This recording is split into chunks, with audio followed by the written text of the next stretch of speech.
What's up, YouTube? It is the Radman, and welcome to my second part of my first computer build. This part is going to be slightly like a tutorial on how to prep and test your computer outside of the case. So let's get started. First of all, you need to install your CPU right here. This actually just pops off. Be very, very careful. Never, ever, ever touch any of those pins or get anything except for the CPU near them. Now you pull this tab back and lift it up. So it just does that.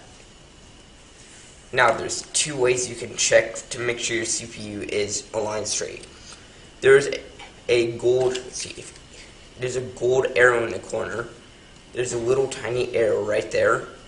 And also there's these two little tabs that go inside of the CPU, and there's one on either side right there.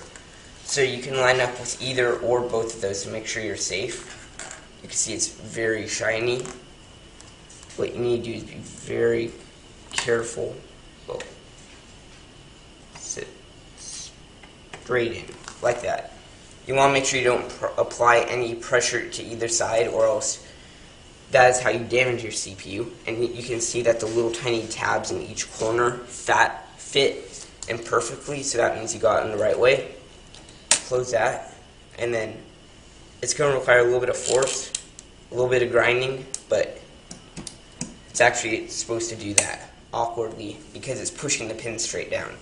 And as long as you push it in straight, and as long as you put it in straight, you will be fine. Next thing you want to install is the RAM, which I have my two DIMMs right here and here. So let's get started. Most of the cases, the RAM is going to be installed in slot 1 and 2, which in this case are the two blue slots. It's very simple, but it requires a little bit of force, so it may hurt a little, but get over it.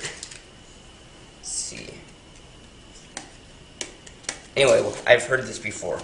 You have not been successful at building a computer until blood has been shed. With the heat sinks, it's actually quite heavy, surprisingly, compared to the other RAM that I've used in my cheaper build, or my older build, which did not have any heat sinks.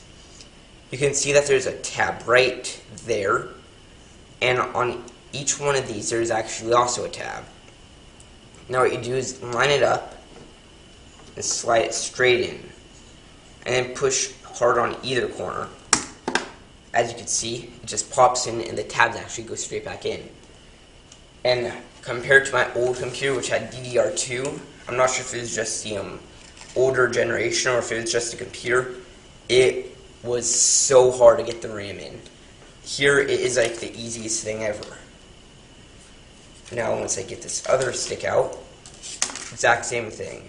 Just line up, slide it in, push straight down.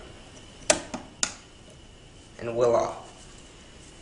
Now you have two more steps to do, and I'm going to go off camera right now because I need to install my heatsink, which is the Hyper 212 Evo. The fan's off the side, but you can see it's the Evo because the plates are actually very flat, unlike the Plus, which doesn't have as direct contact. So I will be right back.